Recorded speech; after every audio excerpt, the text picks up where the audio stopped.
उवाच अक्रूरोऽपि च तां रात्रिं मधुपुर्यां महामती उषित्वा रथमास्थाय प्रययौ नन्दगोकुलं गच्छन् पतिमहाभागो भगवत्यम्बुजे क्षणे भक्तिं परामपगत एवं मतञ्चित्यत् किं मया चरितं भद्रं किं तप्तं परमं तपः किं वाताप्यहर्ते दत्तं यदृक्षां यद्य केशवं ममैतद्दुर्लभं मन्ये उत्तमश्लोकदर्शनं विषयात्मनो यथा ब्रह्मकीर्तनं शूद्रजनमनः।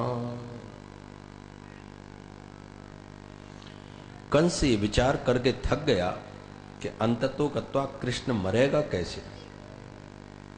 इतने सारे उपाय मैंने अब तक किए लेकिन वो न मर सका।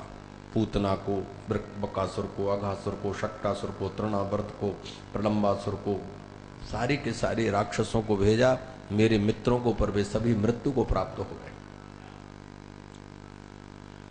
परीक्षित जी को भी पता है कि 7वें दिन मेरी मृत्यु होगी और कंस को भी ये बात ज्ञात है कि 8वें गर्भ से मुझको मरना है। कितना लंबा समय है कंस के पास, 8 बालक होंगे। 8 बालकों के होने में 15-20 वर्ष के समय का अंतराल है। इतने दिन है उसके लिए अपने आत्म कल्याण के लिए, लेकिन वो आत्म कल्याण नहीं अनात्मी कर्मों में लगा हुआ है और मृत्यु को रोकने टालने की चेष्टा कर रहा है। वसुदेव जी ने उसी दिन कह दिया था, राजन कैसी बातें करते हो तुम, देवकी को मारने की चेष्टा कर रहे हो। अद्वादशतान्ते वा मृत्युर्वै प्राणिनाम ध्रुवा। अरे आज हो कि 100 वर्ष बाद हो, मृत्यु तो होना ही हो है। मृत्यु जन्मवताम वीर देहे न सह जाए थे। जिस दिन जन्म होता है उसी के साथ मृत्यु का जन्म हो जाता है, जुड़वा पैदा होते हैं। जीव का जन्म हुआ, मृत्यु का भी जन्म हो गया और जिस दिन समय आएगा मृत्यु लेकर चली जाएगी। हाँ, ये निश्चित नहीं है कि उसका समय क्या होगा, लेकिन कंस को इतना बड़ा समय प्राप्त हुआ, चाहता तो इतनी साधना, उपासना, आराधना करके परमात्मा को प्राप्त करने के लिए आत्मकल्याण के साधन बनाता, पर उसने अपने को और पतन के मार्ग में गिराने की चेष्टा की। धन्य है परीक्षित जी, 7वें दिन ही, 7 दिन है, तुरंत सब कुछ त्याग दिया। एक क्षण में इतना बड़ा विशाल भूभाग, राज्य, वो सुख सैयाएं, स्त्री पुत्र, सब त्याग दिया। त्याग होना बहुत कठिन है। भगवत गीता में भगवान श्री कृष्ण स्वयं ये कह रहे हैं, ज्ञानाध्यानम विशिष्यते। ज्ञान से भी ध्यान बहुत श्रेष्ठ है अर्जुन।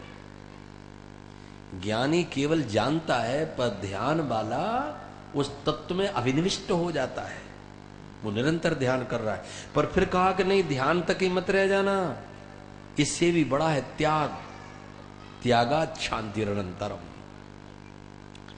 त्याग की बातें तो बहुत कही जाती हैं, लेकिन परीक्षित जैसे चक्रवर्ती सम्राट को त्याग कर देना, एक क्षण में ही त्याग कर देना, ये किस बात का प्रमाण है? ये इस बात का प्रमाण है कि यदि जीवन में धर्म हुआ होगा तो त्याग एक क्षण में हो जाएगा, और यदि जीवन धर्मानुसार नहीं चला तो मरते मरते भी त्याग नहीं हो सकता। वही बातें, वही आसक्तियां, वही प्रतीतियां, वही अनुभूतियां बार बार याद आएंगी। धर्म का आचरण है, गोस्वामी जी लिखते, धर्म ते बिरति। अगर धर्म है तो वैराग्य होगा, निरासक्त मन हो जाएगा, और धर्म जीवन में नहीं हुआ तो आसक्ति छूट नहीं सकती, चाहे कितना भी प्रयत्न करो।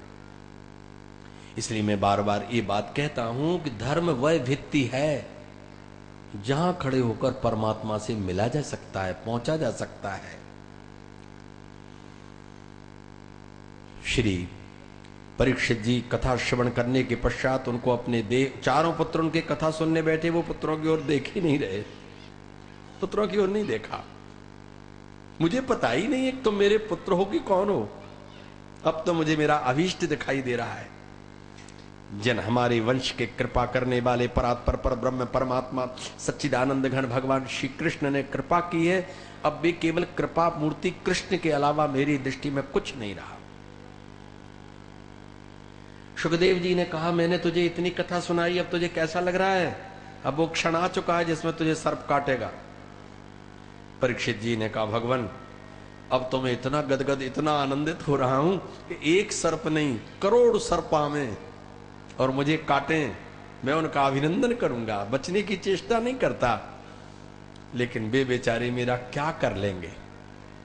क्यों कि सर्प केवल शरीर को काटेगा, आपने मेरे आत्म तत्व को परमात्मा कृष्ण से जोड़ दिया, अब मुझे कोई चिंता नहीं है। काल रूपी सर्प का मुझे क्या भय है? कंस के कलुषित अंतःकरण में भगवान श्री कृष्ण का पावन प्रकाश नहीं पहुंच रहा है। यह भी पता लग गया कि यहां जन्म हुआ, कैसे ताले खुल गए, कि जितना बड़ा चमत्कार भी देखा उसने, फिर भी भगवान की भगवत्ता पर और उनकी सुनिश्चित योजना पर उसका मन केंद्रित नहीं हो रहा है। कंस ने अक्रूर जी का हाथ हाथ में लिया, उठकर खड़ा हो गया। ततो अक्रूर मवाचह, हाथ पकड़कर बोला कि भैया, गृहीत्वा पाणिना पाणिम, अपने हाथ से हाथ पकड़कर बोला, तुम्हारी तरह मेरा हितैषी कोई नहीं, और तुम जानते हो मेरे हृदय की वेदना कि मैं कृष्ण के मारने के कितने प्रयत्न कर चुका, लेकिन वो नहीं मर रहा। अंतिम उपाय तुम कर सकते हो, रथ लेकर जाओ, उसे लेवा कर लाओ, मेरे सामने लाओ। ये कहना कि वहां पर एक बहुत बड़ा धनुष यज्ञ का आयोजन हो रहा है, आप यदि धनुष तोड़ेंगे तो आपकी शक्तिमत्ता का प्रमाण राजा भी देखेगा। सोने के रथ में बैठकर उषित्वा रथ मास्तीर्य, महाराज अक्रूर जी चल पड़े। रास्ते में विचार करते जा रहे, किम मया चरितम भद्रम किम तप्तम परमम तपा। मुझे तो ध्यान नहीं आता कि मैंने कोई ऐसा आचरण किया हो कि नेत्र भर के भगवान को देखूंगा। किम तप्तम परमम तपा, कोई तपस्या भी ऐसी नहीं हुई। द्रक्षाम अद्य केशवम, आज मैं नारायण के दर्शन करूंगा, और गदगद होते जा रहे हैं। दृक्ष्यामि नूनम सुकपोल नासिकम सितावलोकारुण कंज लोचनम मुखम मुकुंदस्य गुडालकाव्रतम प्रदक्षिणम वे प्रचरन्ति वै मृगा। अच्छा, पता नहीं मिल भी जाएंगे कि नहीं भगवान? नहीं मिलेंगे, क्योंकि ये मृग दाहिने करके निकल रहे हैं। जब इसलिए मेरा कार्य तो सिद्ध हो जाएगा। विचार करते हुए आगे बढ़े, वहां जाकर के पहुंचे। सायंकाल का समय था। सूर्य चास्त गिरि रथेन गोकुलम प्राप्त सूर्य चास्त गिरिम नृप। सायंकाल का समय था। भगवान कृष्ण बलराम गौशाला में थे। जैसे अक्रूर जी को देखा, काका काका कह करके दौड़ करके आए, लिपट गए, भगवान के चरणों में गिरना चाह रहे थे। चलते चलते उन्होंने भगवान की चरणज उठाकर माथे पर मार्ग में लगाई थी। नंगे पांव वन से लौटे थे भगवान गौ चरा करके। आगे आगे गौएं और पीछे पीछे भगवान के श्री चरण, श्री कृष्ण जी के चरण प्रत्यक्ष प्रतीत हो रहे थे, क्योंकि उनमें पूरे चिन्ह बने थे। 48 चरण चिन्ह है भगवान कृष्ण के चरणों में। 48 चरण चिन्ह भगवान श्री राम में है। जो राम जी के दाहिने चरण में चिन्ह है वो जानकी जी के बाएं चरण में, और जो राम जी के बाएं चरण में वो जानकी जी के दाहिने चरण में। ऐसे ही राधा रानी के भी दोनों चरणों में 48 चरण चिन्ह हैं। श्री अक्रूर जी ने उन चरणों की रज को उठाकर नेत्रों से लगाया। भगवान के चरण में वज्र का चिन्ह है। यदि इसका कोई ध्यान करे तो उसके संपूर्ण पातक नष्ट होते हैं। वज्र पहाड़ों को मिटा देता है। भगवान के श्री चरण में अंकुश है। यदि अंकुश का चिंतन किया जाए तो मन वश में हो जाता है। मन हाथी है ना, मतंग है वो, लेकिन अंकुश वश में कर लेता है। भगवान के श्री चरणों में ध्वजा है। यदि ध्वज का ध्यान करे तो उसकी सदा विजय होगी। भगवान के श्री चरणों में कमल का चिन्ह है। यदि कमल चिन्ह का चिंतन किया जाए तो संसार में रह करके भी विरागी होगा। वो भगवान के चरणों से हट नहीं सकता। जैसे कमल जल में रहता है पर जल से दूर रहता है। भगवान श्री कृष्ण ने ले जाकर के उनके संबंध के भाव से चरण पखारे, बिठाया, आरती उतारी, सुगंधित पुष्पों की माला गले में डाली, बड़ा सम्मान किया, नंद बाबा को संदेश दिया। बड़े प्रेम से नंद बाबा मिले, भोजन हुआ, रात्रि पर्यंत चर्चा करते ही निकल गई। प्रेमियों की प्रीति जब सामने आती है तो जीवन के सारे सुख गौण हो जाते हैं। विश्राम भूल गए, मीठी मीठी चर्चाएं करते रहे। भैया तुम मथुरा में रहते हो, कंस के यहाँ पर कैसे कैसे तुम्हारा जीवन चलता है, सारी कथा उद्धव जी सुना रहे हैं। इसी प्रसंग में उन्होंने बता दिया कि तुम्हारे पुत्रों की महिमा से तो कंस बड़ा प्रभावित है। मुझे रथ लेकर भेजा है बुलाने के लिए, और तुम भी चल सकते हो। सभी संबंधियों को भी बुलाया है। धनुष तोड़वाना है उसे, बड़े बड़े शूरवीर आ रहे। और नंद बाबा भोले भाले समझ गए कि हो सकता है, बड़ी कृपा होगी अगर राजा के यहाँ पहुंचकर मेरे पुत्रों का अस्तित्व तो पता लगे, इससे बड़ा सौभाग्य क्या होगा। प्रातः काल उठ करके भगवान श्री कृष्ण बलराम को लेकर और उनके सखा भी, बूढ़े बूढ़े ग्वाल भी, नंद बाबा सभी गाड़ियों में बैठकर तैयार होकर चलने की तैयारी लगी। एवं ब्रवाणा बृहातुरास्त्रियम एवं ब्रवाणा बृहातुराभृशम ब्रजस्त्रिया कृष्ण विषक्त मानसा विसृज्य लज्जाम रुरुदु सुसुसरम गोविंद दामोदर माधवेति। ग्वालनियां दौड़ पड़ी, विसृज्य लज्जाम, लज्जा छोड़ दी। पति ससुर बड़े बूढ़े सबका ध्यान छोड़कर बड़े तेज चिल्लाकर दौड़ी, हाथ ये क्या हो रहा है। और वो विसर्ज लज्जाम रुर्दु सुस्वरम, बड़े स्वर में रो रही हैं। व्यास जी से कहा, व्यास जी रोना भी स्वर में होता है क्या? गाना तो स्वर में होता है, ये हमारे गायक लोग गाते हैं सारे गा मा पा धा नी, क्रमशः स्वरों को चढ़ाते उतारते हैं। लेकिन रोने में ये ध्यान रखा जाएगा कि स्वर जा रहा है क्या आ रहा है। अरे रोने वाला तो अचेत हो जाता है, वो तो उसकी वेदना की ध्वनि है जिसे रोना कहते हैं। व्यास जी ने कहा, सुनो, यदि भगवान के लिए कोई रोवे तो गाने से भी बहुत बड़ा है, और संसार के लिए कोई गाए तो सिवा रोने के कुछ नहीं है। वो गाने का तात्पर्य आनंद, मन भर जाता है आनंद में। कथा सुनाते सुनाते में जब आप लोग ऊब जाते हैं और जरा ये छेड़ते हैं तो फिर आप ऐसे ऐसे होने लगते हैं, मन भरा ना भरा। इसलिए भगवान की जो पावन स्मरण करने की वृत्ति है वो आनंद को भर देती है। इसलिए श्री व्यास जी कह रहे हैं कि यदि रोना भी भगवान के लिए होवे तो वो बहुत अच्छा स्वर है, बहुत अच्छा स्वर है। रोना तो अमंगल है, और रो करके व्यक्ति सहज नहीं होता। यदि रो पड़े व्यक्ति तो घंटों लग जाते हैं उसको सहज होने में। किसी भी रोने के बाद परिताप पश्चाताप होता है, लेकिन भगवान के रोने के बाद कितना आनंद आता है, कितना आनंद आता है, अंतःकरण कितना शांत हो जाता है। स्त्रीणामे विरुदन्तीनाम उदिते सवितरे यथा अक्कुरोच्चोदयामासो कृतमैत्रादिको रथम आदायोपायनम भूरि कुंभान गोरस संभ्रतान प्रत्यादेशम भगवता कांक्षत तच्चावत स्थिरे। गोपिकाएं भगवान के रथ के सामने लेट गईं कि हमारे ऊपर से रथ चलाओ जाओ, हम मर जाएंगे तब हमारे कृष्ण मथुरा जाएंगे, नहीं जाने देंगे वृंदावन से। हमारे भगवान को कैसे ले जाओगे? अरे वेद भगवान कहते हैं, प्राणस्य प्राणो मनसो मनो यद वाचो अवाचम श्रोत्रस्य श्रोत्रम। वे भगवान मन के मन है, प्राण के प्राण हैं, नेत्रों के भी नेत्र हैं। व्यक्ति को शरीर में प्राण कितने प्रिय हैं, पर वे भगवान तो प्राणों के भी प्राण हैं, वो कैसे चले जाएंगे? श्री सीता जी कह रही हैं राम जी से, बहुत कष्ट बता रहे हैं वन में जाने के, लेकिन सीता जी कह रही हैं, नाथ सकल सुख साथ तुम्हारी। प्रभु सुखों को कहां कहां ढूंढूंगी? संसार में सभी सुख एक स्थान पर नहीं है, उनको पृथक पृथक ढूंढना पड़ता है। संसार में फंसे हुए व्यक्ति का नेत्र का सुख अलग है, कान का सुख अलग है, जीव का सुख अलग है, इंद्रियों का सुख अलग है, और कानों का एक एक इंद्रिय का 10 इंद्रियों के सुख अलग अलग हैं। श्री सीता जी कह रही हैं, प्रभु इस संसार में सुख है कहां? सारे सुख एक ही स्थान पर चाहिए, केवल वो आपके पास है और कहीं नहीं। दुराशा से सुखों की आशा में खोजते खोजते मरने के दिन आ गए, लेकिन अभी तक सुख का पता नहीं चला, पर भगवान में पूरे सुख हैं। भगवान श्री कृष्ण ने देखा कि रथ के आगे गिर पड़ी है तो कैसे चलना हो पाएगा। अब तो अक्रूर का रथ रुक गया।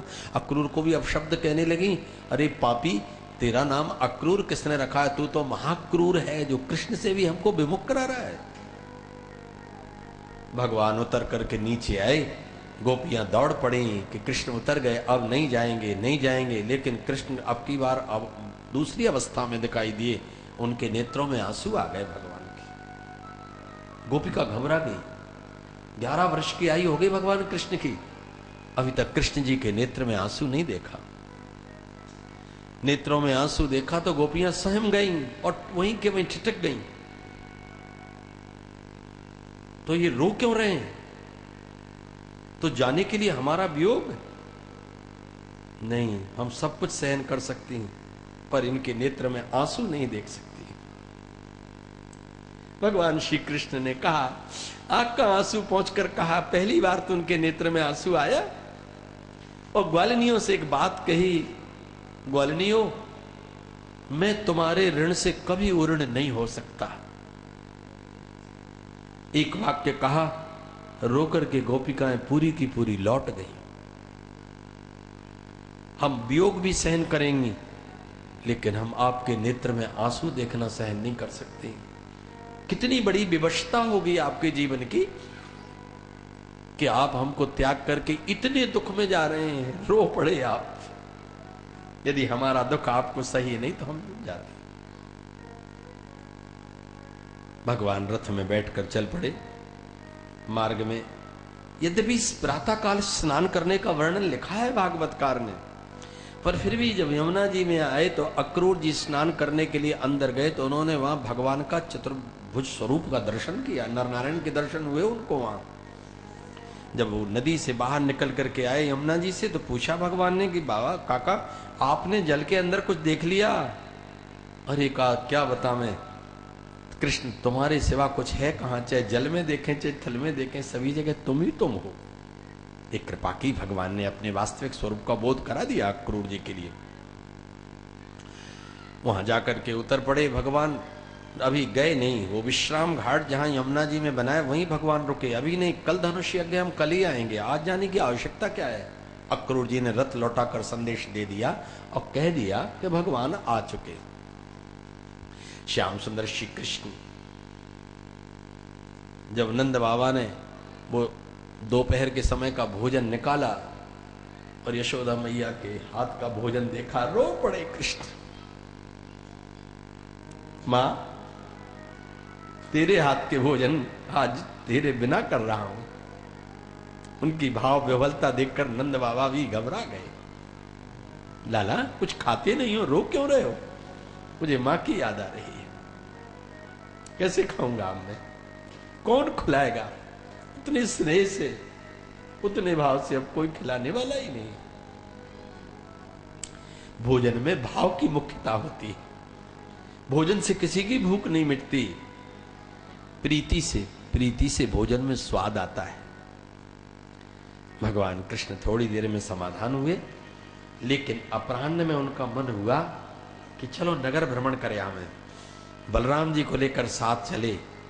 जब वहां उन्होंने प्रवेश किया, जैसे ही प्रवेश किया, अतः प्राणे भगवान कृष्ण संकर्षणान्विता मथुरां प्राविशद गोपैर दिदृक्षो परिवारितः। घिरे वे चले जा रहे थे। उन स्त्रियों ने, मथुरा की स्त्रियों ने सुना कि परात पर परब्रह्म श्री कृष्ण और बलराम आए हैं, तो वो शीघ्रता से अपने अपने कामों से मुक्त होकर अट्टालिकाओं पर चढ़कर उनके दिव्य दर्शन करने लगी। भगवान का ऐसा दिव्य सुंदर स्वरूप देखकर अभिभूत हो गए। ये मथुरा की जो स्त्रियां हैं, इनके बारे में लिखा है कि ये जनकपुर की वे स्त्रियां थीं जिन स्त्रियों ने राम जी को नेत्र भर करके देखा नहीं था। उन्होंने राम जी से प्रार्थना की थी, प्रभु आपका कभी दिव्य दर्शन तो करें हम। भक्ति शास्त्रों में ये लिखा भी है कि कई संत ऐसे थे जिन्होंने मन में ये कामना की थी, कभी हम भगवान के दिव्य दर्शन करने के लिए स्त्री बनकर उनके पास पहुंचे। ये गोपियां, ये मथुरा की स्त्रियां, ये सब की सब भगवान के पूर्व अनुराग में सनी हुई थी। भगवान के इन्होंने नेत्र भर करके दर्शन किए।